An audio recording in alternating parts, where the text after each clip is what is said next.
ዋና ዜና ዘንቀርበናል። ሰብስክራይብ በማድረግ ቤተሰብ ይሁኑ። የዘመን አቆጣጠራችን ይቀየር መባሉ ተሰምቷል። በምክክሩ ላይ የኢትዮጵያ የዘመን አቆጣጠርን በተመለከተ የተለያዩ አማራጮች ቀርበዋል። በኢትዮጵያ የዘመን አቆጣጠር ውስጥ የሂጅራ ወይም የእስላማዊ ዘመን አቆጣጠር ይካተት፣ የዓመተ ምህረት የሚለው ይቅርና አሁን ያለው የፈረንጆቹ አቆጣጠር ይቀጥል፣ እንዲሁም ከእስልምናው ሆነ ከክርስትና ሃይማኖት ነጻ የሆነ የዘመን አቆጣጠር እንከተል የሚሉ ምክረ ሀሳቦች መቅረባቸውም ታውቋል።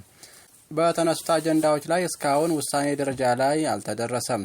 የውሳኔ ሂደቱም ገና መሆኑም ተገልጿል።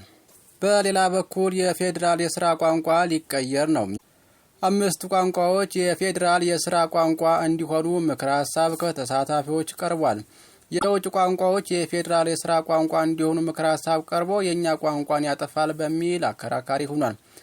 በምክክር ጉባኤው በ10 እና በ50 ሰዎች ደረጃ የተደራጁ ንዑሳን ቡድኖች የተነጋገሩባቸው የአጀንዳ ምክረ ሀሳቦች 250 ሰዎችን ለሚይዘው ስልታዊ ቡድን የመምራት ሂደት ላይ ደርሷል። ጉባኤተኞቹ ከሚመካከሩባቸው 8 አጀንዳዎች መካከል የሀገር ግንባታ አንዱ ሲሆን በዚሁ አጀንዳ ላይ በ10 እና በ50 ሰዎች የተደራጀ ንዑስ ቡድኖች በውይይታቸው ያቀረቧቸውን ዋና ምክረ ሀሳቦች ጉዳዩን በጥልቀት የተከታተሉት የሰላምና ተጽዕኖ ፈጣሪ ኢትዮጵያውያን ማህበር የተወከሉት አቶ ከበደ አብራርተዋል። እኚሁ አካላት እንደገለጹት በዚሁ አጀንዳ ሀገር የማናት? የብሔር ወይስ የዜጋ? የኢትዮጵያ ማንነት ዜግነትን፣ ብሔርን ወይስ መድብለ ብሔራዊ ፌዴራላዊ ማንነትን መሰረት ያድርግ? ከኛና እነርሱ ከሚለው የከፋፋይ ትርክት እንዴት ወደ እኩልነትና የጋራ ተጠቃሚነት ስሜት እንደሚመጣ፣ የሚያጋጩ ትርክቶች እንዴት እንደሚታረቁ፣ የጨቋኝ ተጨቋኝ ትርክት እንዴት እንደሚገመገም፣ በኢትዮጵያ ባንዲራ ያለውን አርማ እንዲወጣና በእርግብና በሌሎች ምልክቶች እንዲተካ፣ በፌዴራል የስራ ቋንቋ ጉዳይና በሌሎች ጉዳዮች ላይ የተለያዩ ምክረ ሀሳቦች ቀርበዋል ብለዋል። የፌዴራል የስራ ቋንቋ ጉዳይ በሚመለከት ስለቀረቡ ምክረ ሀሳቦች ማብራሪያ የሰጡት ስማቸው እንዲጠቀስ ያልፈለጉት ታማኝ ምንጭ የአማርኛ በብዙ ኢትዮጵያውያን የሚነገር በመሆኑ አንጻር አሁን ላይ ያለውን የፌዴራል የስራ ቋንቋን ይዞን ይቀጥል ሲሉ አማርኛና ኦሮምኛ የፌዴራል ቋንቋ ይሁኑ የሚል ምክረ ሀሳብ መቅረባቸውም ተናግሯል። እንዲሁም አማርኛ፣ ኦሮምኛ፣ ትግርኛ፣ አፋርኛ፣ ሶማሌኛ የፌዴራል የስራ ቋንቋ ይሁኑ የሚሉ ሀሳቦች መቅረባቸውን ገልጸው አማርኛ ብሔራዊ ቋንቋ ሆኖ ሌሎች ደግሞ የፌዴራል የስራ ቋንቋ ይሁኑ የሚል ሀሳብ ቀርቧል ብለዋል።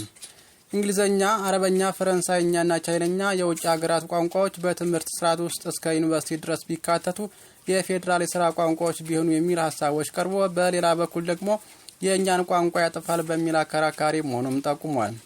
ከስራ ዕድል አኳያ እንዲሁም ኢትዮጵያ የአፍሪካ ህብረትና ሌሎች ዓለም አቀፍ ተቋማት መቀመጫ ከመሆኑ አንጻር ፈረንሳይኛ፣ ስዋሂልኛ፣ እንግሊዝኛ ቋንቋዎች በካሪኩለሙ ተካተው ኢትዮጵያውያን የሚማሩበት መሆን አለበት የሚል ሀሳብ መቅረቡንም ገልጸዋል። የክልሎች የቋንቋ አጠቃቀምን በተመለከተ የፌዴራል የስራ ቋንቋ ሊሆኑ ይገባል ከሚባሉት መካከል ቢያንስ 2 ክልሎች ተጨማሪ የክልል የስራ ቋንቋ አድርገው እንዲጠቀሙ ከተሳታፊዎች ምክረ ሀሳብ መሰንዘሩንም አስረድተዋል። የፌዴራል የስራ ቋንቋ መሆን ያለባቸው የሚመረጡት በክልሎቹ የህዝብ ቁጥር መሰረት እንዲሆን መጠየቁን የሚያስረዱት ምንጫችን የቀረቡት ምክረ ሀሳቦች ገና በቀጣዮች ቡድኖች ጭምር ምክክር እንደሚደረግባቸውና ገና ድምዳሜ ላይ እንዳልተደረሰባቸው አስገንዝቧል።